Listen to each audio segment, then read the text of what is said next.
is up, folks? Check it out, we're back. All right, we're gonna start filming some more content. We're here for it. Check out the shorts. I post a lot of shorts, but we're gonna jump into some full-length videos here. So anyways, today on this K5 Blazer, we're going to be changing out the alternator because it's junk. A little while ago, was out wheeling, battery fell over, fried a wire. Didn't even think about it. Now when I drive, lights flicker. Put some stereos in it. Well, one stereo, but put some speakers in it, and it still dies. It doesn't die, but the speaker loses, not the speaker, stereo loses power. So when I used to go driving around, I'd be on dirt roads and something wasn't right. Something was, kept turning off my radio. So I may have a loose wire somewhere. I think I fixed that, but I'm not getting the volts. So we're gonna change this alternator out. I'm not gonna show you really the removal of it. It's pretty easy, but we're gonna head down to the parts store. We're gonna get a new alternator, and we're gonna get a new belt, and we're gonna put that stuff on, and then we're gonna go take it for a test drive. Alrighty, folks, check it out. So there's really one mount here, and then this little bolt here. It's just, I don't know. These alternators on this old stuff, they're so easy to work on. It ain't even funny. So, I don't know. That's why I love this old school stuff. It's just so simple. So simple. Anyways, we're gonna throw this on, and then we're gonna throw a battery tester. Not a battery tester, a voltage tester on here to check it out. And I'll show you what the volts should be versus, I didn't show you before because it was pointless, but it was only showing like 12.5. So let's put it on, we'll test it again, and we'll check it out. Well, folks, we're gonna have to continue this video later. I went and got the new alternator, went to put it in. There was a little something behind it, so I couldn't, it didn't look like it was mounting up correctly. So I was trying to move the mount just slightly. I was just trying to slightly move it over to the other side to see if it would straighten it out. And it broke. The bolt broke off of the water pump. So where the top mount for the alternator mounts to the water pump, it broke. Broke the bolt.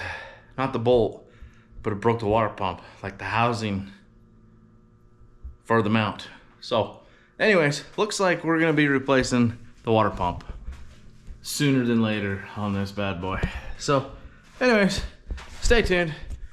I'll put that in this video because, well, I'm filming this and might as well put that on there. So the video is gonna be a little longer before we put this one out. So anyways, yeah, stay tuned. We'll put that on and try to get this fixed.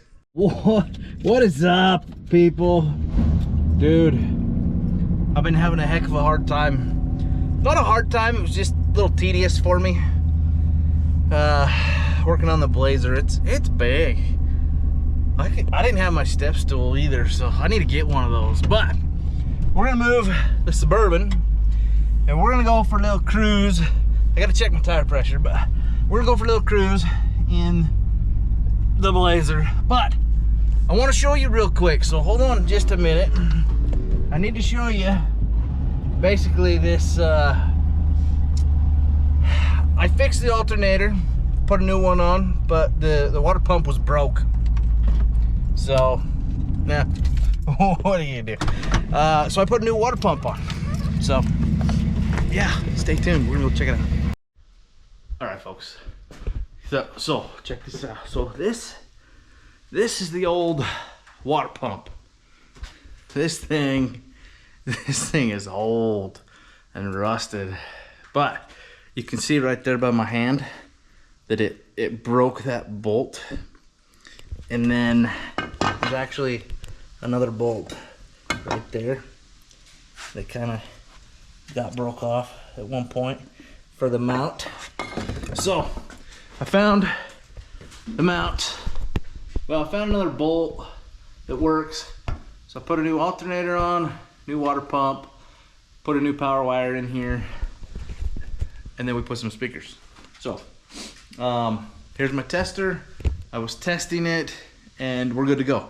I'm not gonna kick it on and show you the test, but on that multimeter there, voltmeter, whatever you want to call it, you need 14 point something volts. Like anything, I don't know, above, it's like 14.3. But anyways, that means it's charging. Anything less than 13, or before when I tested it, it was literally at 12.5. So my alternator's been toast for actually probably quite a while, but we got it fixed. We're gonna go bump it. So stay tuned. We're gonna go down and get some shots of it and bump some Bone Thugs.